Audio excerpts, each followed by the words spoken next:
I just keep thinking that no matter how many hours the clock ticks for us, no matter how many times we have to check in your home, in your workspace, we have to check in somewhere else every single day. No matter how much we try to not being conscious about one another, and especially about our current situation, most of our lives are based on routines, on the ordinary, on basis that doesn't or that don't mean anything for us, bases that are just as plain as a blank sheet of paper.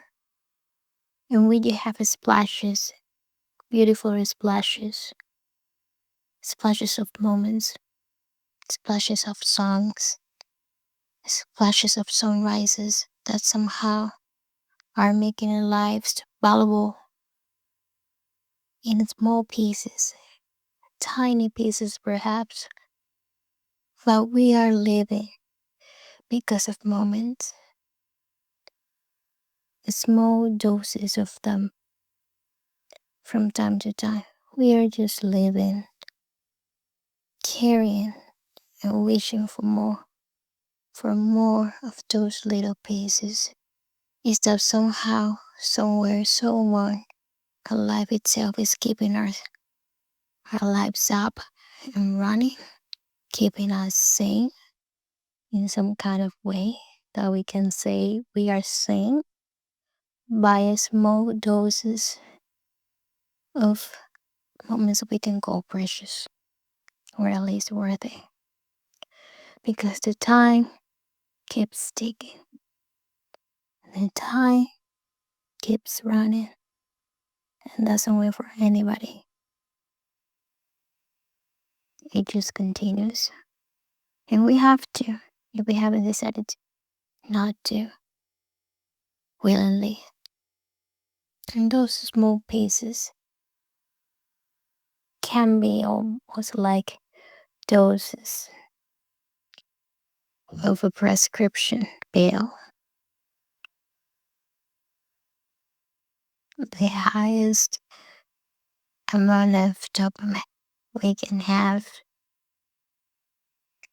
are through them, through those moments. So we are addicted to live because somehow deep in ourselves we're going to experience something worth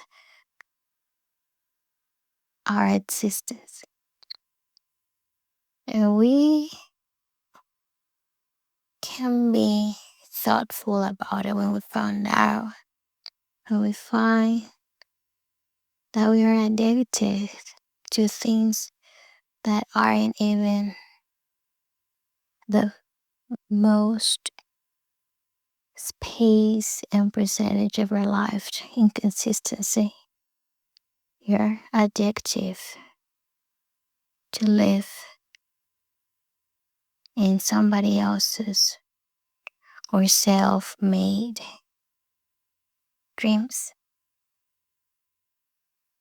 self-made imaginary spaces, and small doses of moments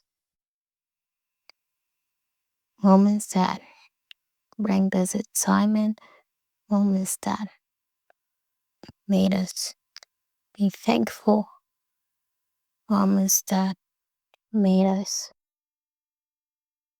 feel worthy.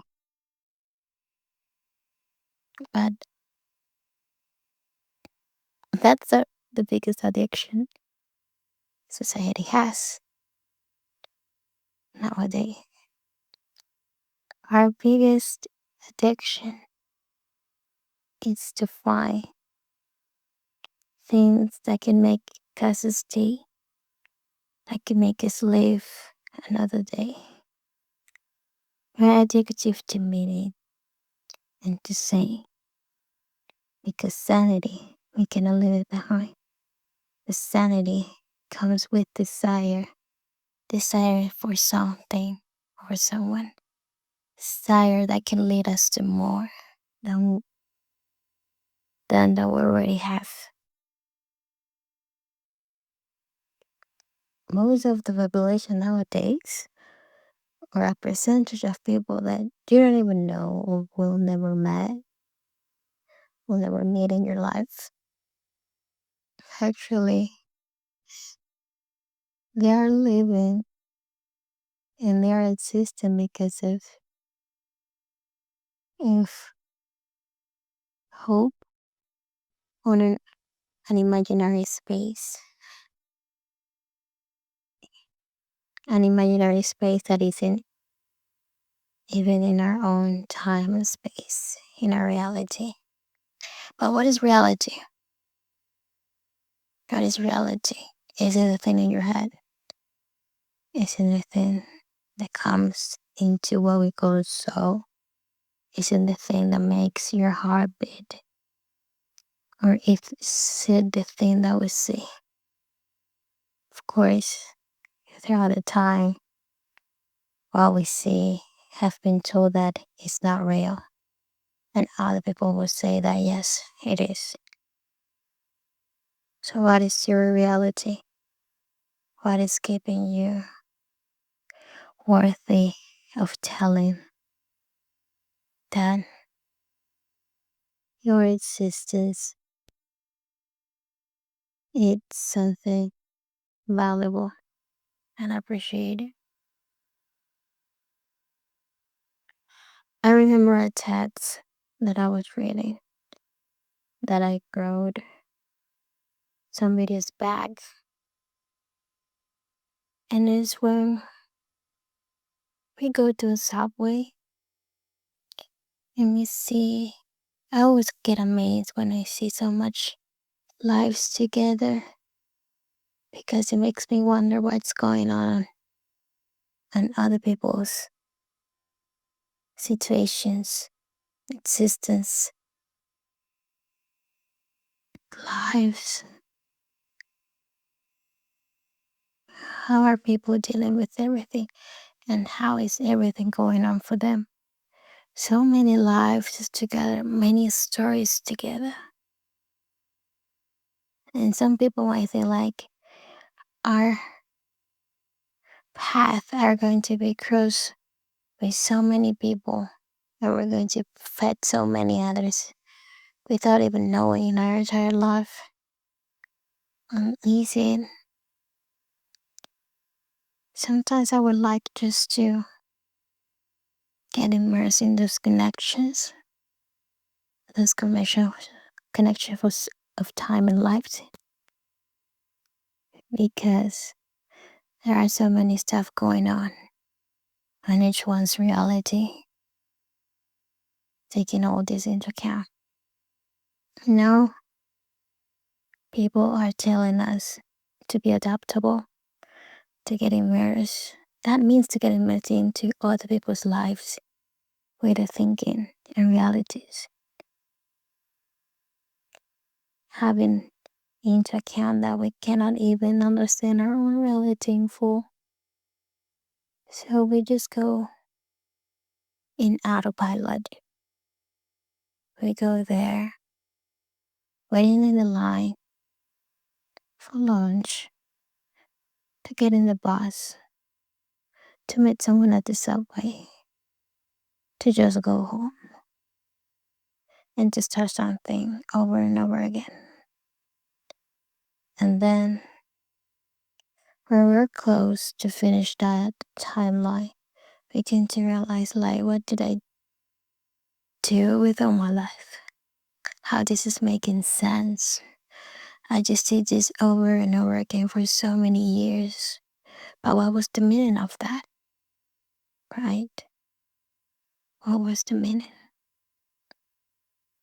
Our lives consist in a high percentage of nonsense, things that need to get going and going and going in order to sustain a life itself. Things that we call ordinary, daily, daily situations, daily habits. And now habits have been in the loop, have been in fashion, trendy. People encourage us to have habits, healthy habits, habits worth to our body, worth to our brains, and even worth to our souls in order to preserve our existence. But these ordinary conducts are going to keep us alive, are going to keep us sane. Alive, yes. Sane, perhaps. What is meaning? What is meaningful for you?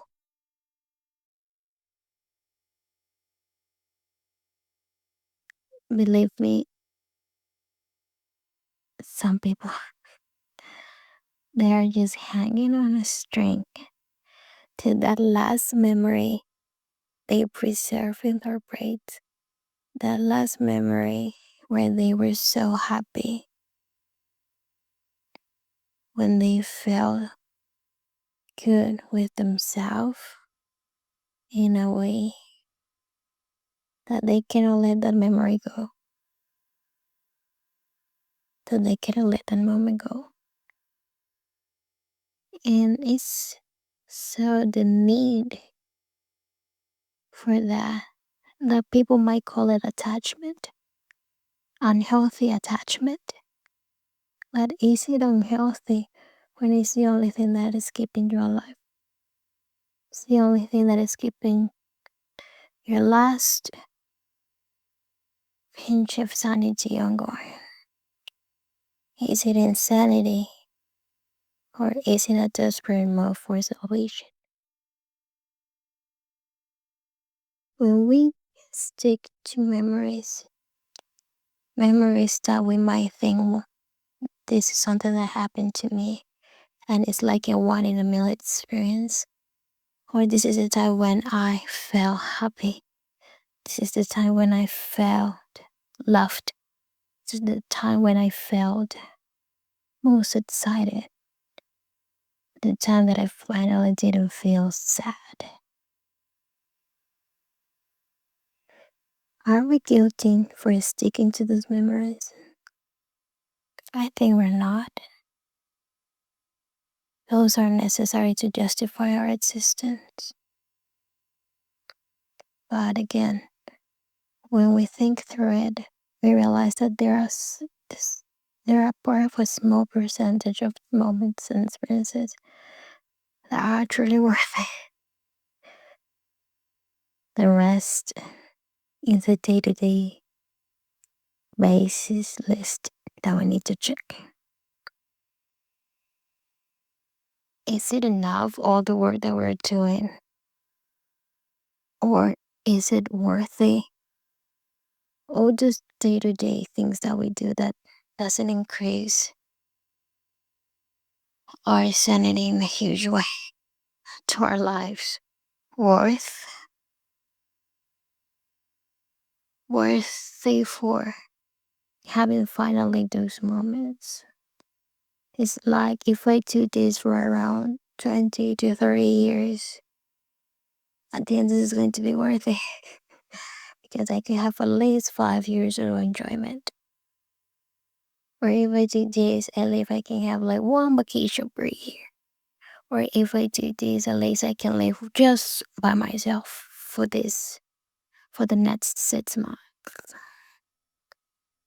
But comparing just by time, That is really small percentage, a small part of it. And I'm not telling this to discourage people. I'm telling this to go through it because it is a part of existence. You cannot exist without going through day to day situations and habits and conducts that you need to have mandatorily. Without that, you cannot just live in this society at least. Once we understand that, it's like an unspoken path that we signed up in our early years, and someone signed up us to that without even knowing it. And yes, then comes acceptance, then goes going through it as we're doing right now. And once you accept it, it's just like, yeah, perhaps like in around another decades, I will be like seated and just thinking about, oh, this amazing thing happened to me on this sad year when I was, I don't know, 30 years, 50 years, 100 years younger. That is what is going to keep us sane at the end. Nostalgia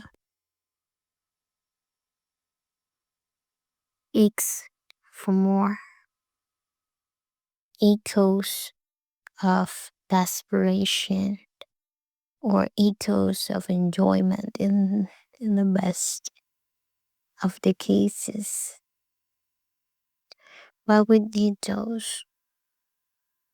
We need those small moments in our life. Like I was saying, through enjoyment, through pleasure, through small portions, major portions of happiness, excitement, and others.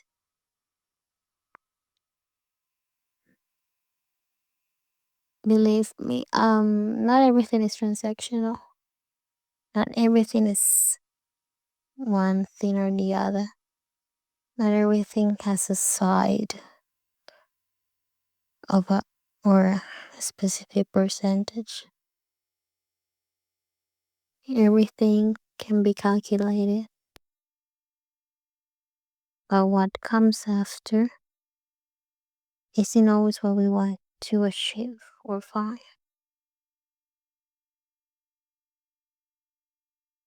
It's like when we realize that in order to comprehend others, we need to comprehend ourselves. And in order to be okay with the society, we need to be good with ourselves first.